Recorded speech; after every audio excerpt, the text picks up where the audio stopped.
Amira. Tahun ni atuk kau bagi berapa duit raya? Tahun ni atuk aku bagi RM20. Kau tahu tak, tahun lepas atuk aku bagi RM10 je. Tahun ni lebih lah sikit. Kau tahu tak, tahun ni atuk aku bagi lebih, RM50.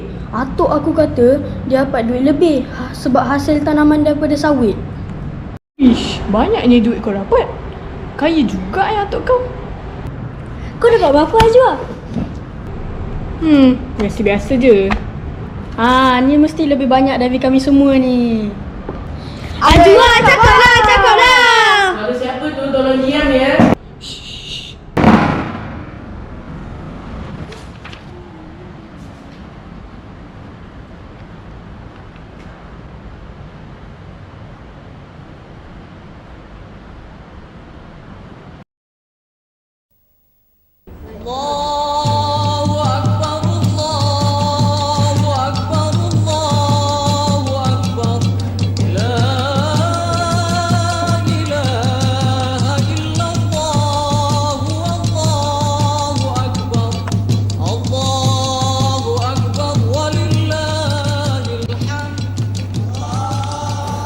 RM2 lagi.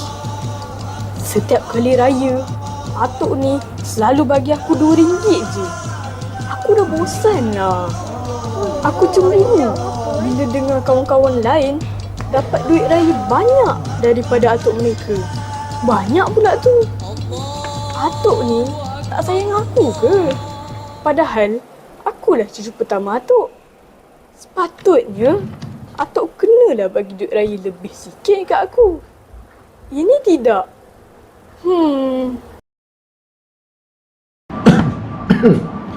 Ajwa, tahun ni atuk nak bagi duit raya awal sikit. Ustaz kata kalau kita sedekah bulan puasa, pahalanya lebih besar. Ni duit raya untuk Ajwa. Baik atuk.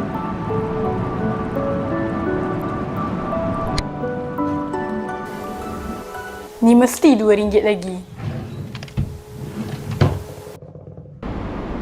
Allahu Akbar. Sami Allahu liman hamidah. Assalamualaikum warahmatullahi. Assalamualaikum warahmatullahi.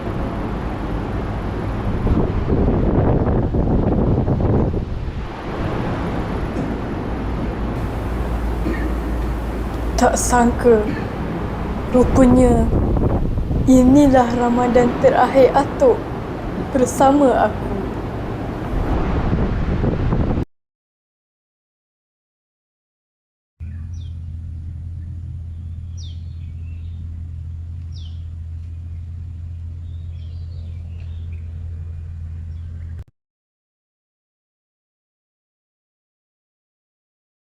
Rindunya suasana masa atuk ada.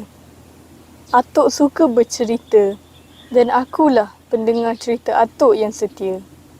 Kehilangan atuk sangat menyakitkan hati aku. Atuk layan aku dengan sangat baik. Aku terlupa sesuatu lah.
Ajwa, ya Atuk.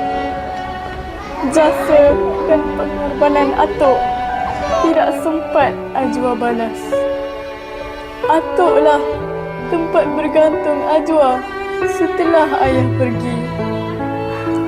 Kini, Atuk pula yang tinggalkan Ajwa.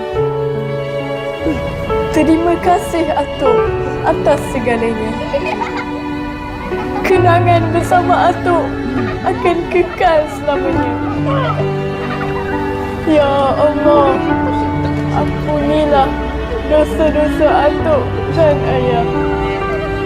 Tempatkanlah roh Atuk dan ayah dalam kalangan orang beriman. Amin, amin, ya Rabbal Alamin.